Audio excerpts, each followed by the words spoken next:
Bonjour tout le monde et bienvenue pour la saison 3 de Croque Lecture. Pour cette année, de nouvelles chroniques, de nouveaux chroniqueurs et un nouveau présentateur. Enfin, plutôt deux, vu que Léo interviendra une fois sur deux pour vous présenter votre émission favorite. Une nouvelle saison bien remplie en chroniques et en interviews commence maintenant avec notre premier menu. Pour la première chronique, Jean-François présentera Dans la nuit blanche et rouge. Puis, Julien nous parlera de Dans la peau d'un autre. Ensuite, Hélène enchaînera avec Mon cœur dans les rapides.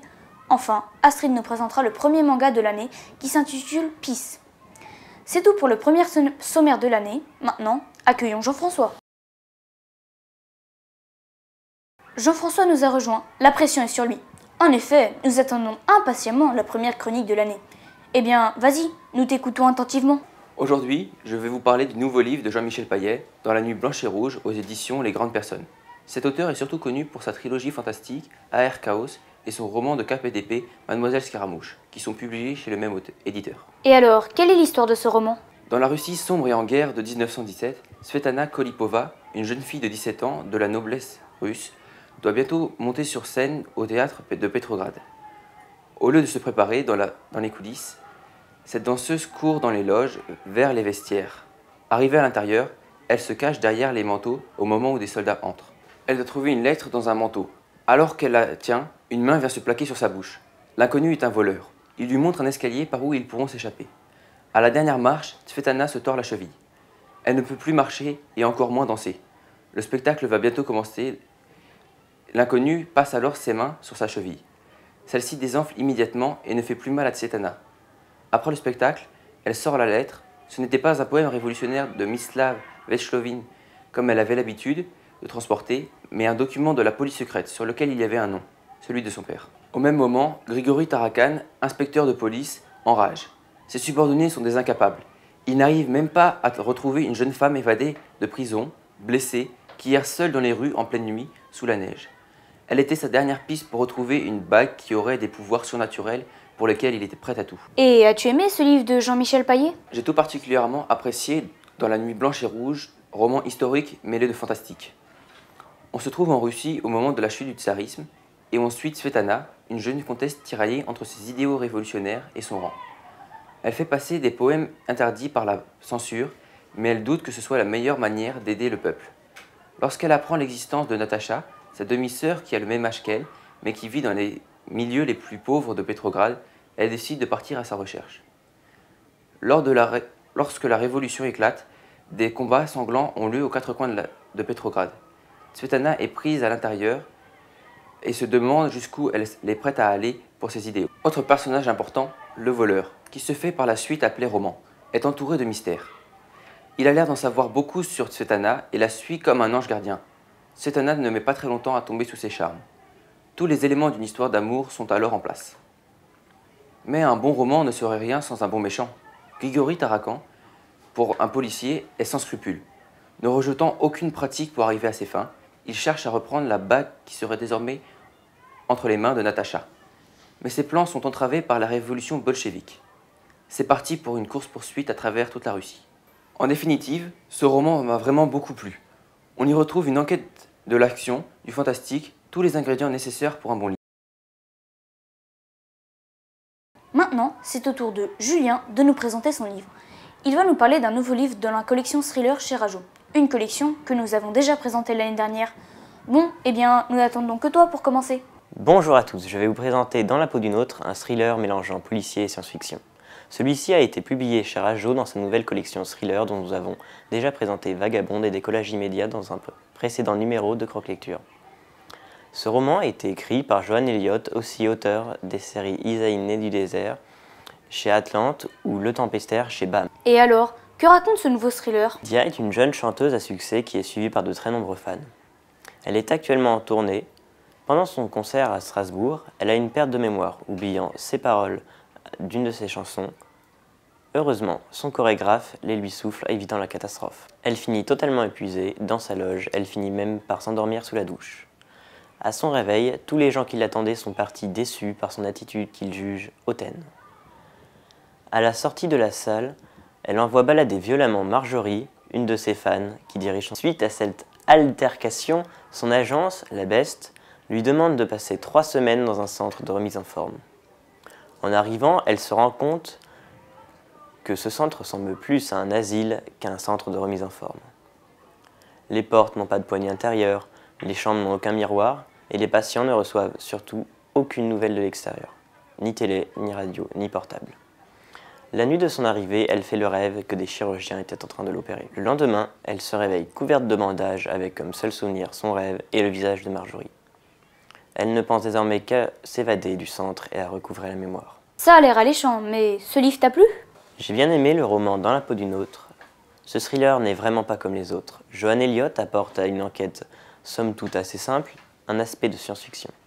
En effet, ce thriller mélange deux genres. D'un côté, le policier. Ainsi, Lydia s'interroge. Elle cherche qui elle est vraiment et ce qu'on lui a fait dans ce centre étrange. De l'autre, un aspect science-fiction, puisque vous l'aurez compris avec mon résumé, la science est un point très important dans l'intrigue. Qu'est-ce qui est fictif ou pas dans la mémoire et le passé de Lydia? Le lecteur se pose les mêmes questions qu'elle. Si nous ne savions pas qui nous sommes réellement, serions-nous les mêmes? Cela fait qu'on se trouve face à un roman vraiment original. Autre point intéressant de ce roman, ce sont les points de vue des personnages. En effet, à côté de l'histoire principale de Lydia, on peut suivre les textes de Marjorie sur son blog, avec les commentaires d'autres fans qui suivent aussi l'adolescente star. Un autre personnage est également important, c'est la directrice de Best qui joue aussi un rôle primordial. Mais c'est surtout la fin de ce livre qui est troublante. Ici, pas de série, donc pas de suite même si on aurait pu imaginer une série. Ce tome unique se termine brutalement et pour le moins étrangement. Je ne vous en dis pas plus et je vous laisse découvrir cette fin très originale. En bref, c'est un thriller déroutant et entraînant qui va satisfaire les amateurs de policiers et de science-fiction. Bon, et bien après 2 chroniques palpitantes, c'est Hélène qui vient sur le plateau de Croque Lecture pour Mon cœur dans les rapides, aux éditions du Rouergue.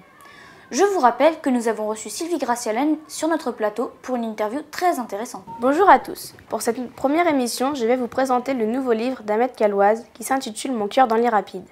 Nous avons déjà parlé de cet auteur au Croque Lecture l'an passé avec Astrid et Candice pour Je préfère qu'il me croie mort, un roman qu'elles avaient beaucoup apprécié. Ahmed Kalwaz, je me souviens de cet auteur. Nous avions déjà parlé de l'un de ses livres. Quelle est l'histoire de ce nouveau roman? Nous sommes aux alentours du 24 juin. L'année scolaire se termine et à la rentrée prochaine, Juliette rejoindra la cour des grands, le lycée. Contrairement à tous les élèves de sa classe, Juliette ne parle pas du nombre de destinations pour les vacances que les parents proposent et pour cause, elle choisit toute seule les colonies où elle veut passer ses vacances. Cette année, Juliette a choisi un camp avec option canoë qu'elle n'a pas hésité à prendre. 2 jours avant son départ, elle apprend que son amie de classe Léa s'est elle aussi inscrite dans ce camp avec les mêmes options. Durant les premières descentes des vacances, Juliette repère un café sur les bords du fleuve avec un serveur très charmant. Durant les moments de temps libre, Juliette et Léa choisissent de boire un verre frais dans ce café. À peine rentrées, Juliette et Léa cherchent du regard le beau jeune homme qu'elles avaient vu quelques jours auparavant. Elles n'auront pas à chercher très longtemps car il arrive pour leur proposer une table. Pour Juliette, c'est le coup de foudre. Durant l'été, les 2 adolescents vont apprendre à se connaître. Tout semble bien parti pour Juliette. Si vous voulez en savoir plus, il n'y a qu'une solution. Achetez ce livre, publié aux éditions du Rouergue, sorti le 7 novembre 2012. Une histoire d'amour qui plaira certainement aux filles, non? Pour ma part, j'ai trouvé ce livre tout à fait captivant. Juliette est une jeune adolescente, douce et timide, qui est autonome et plutôt bonne élève. On s'identifie tout de suite à elle car elle a à peu près notre âge. Elle a donc les mêmes préoccupations que toutes les filles de 14-15 ans, même si elle semble réservée. Depuis 2 ans, elle part en colonie où vivent ensemble 20 à 30 jeunes du même âge durant quelques semaines au cours des vacances d'été. De plus, Juliette étant une fille douce, cette histoire d'amour n'est pas surprenante car on découvre Nicolas en même temps qu'elle, car c'est en quelque sorte elle qui nous le décrit comme elle le voit. Juliette nous présente un garçon non pas très musclé ou autre, mais plutôt calme, cherchant à avoir une vie simple sans encombre.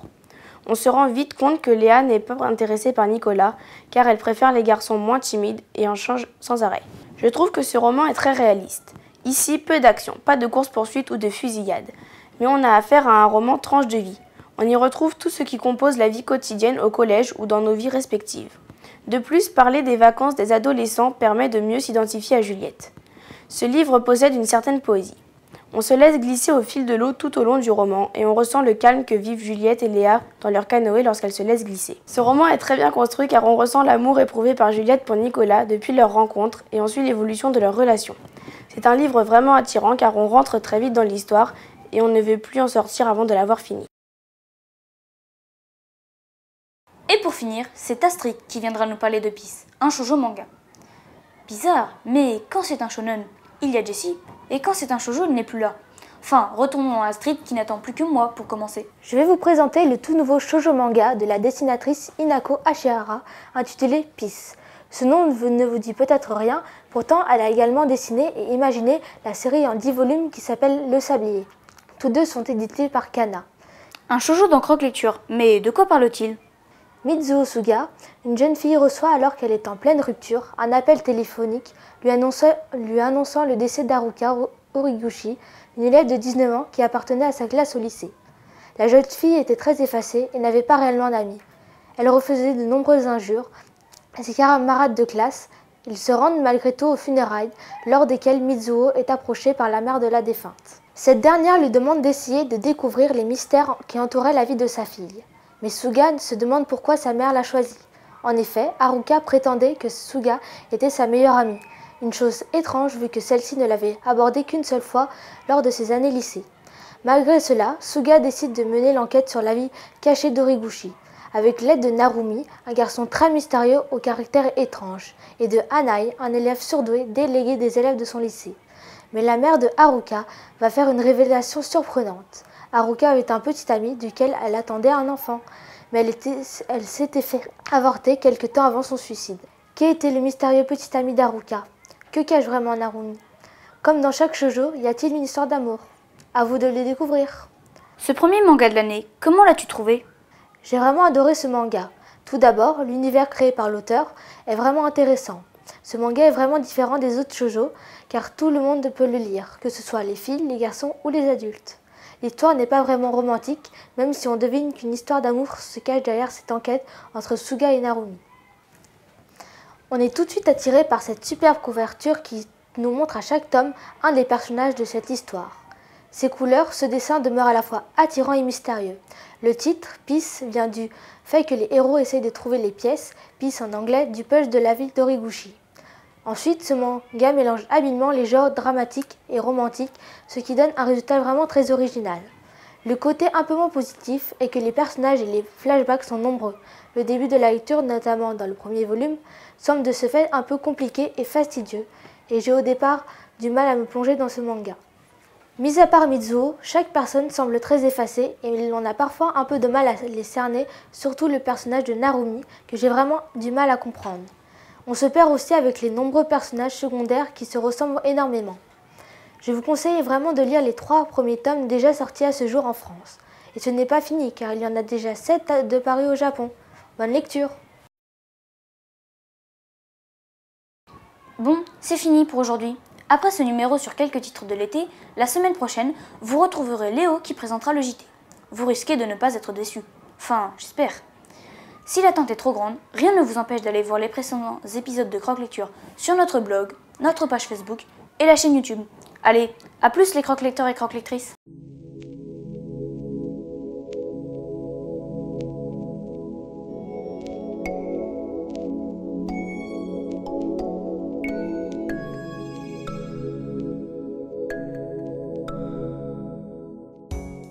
A.R. Chaos et son roman de KPDP Mademoiselle Scaramouche, qui sont publiés chez le même auteur.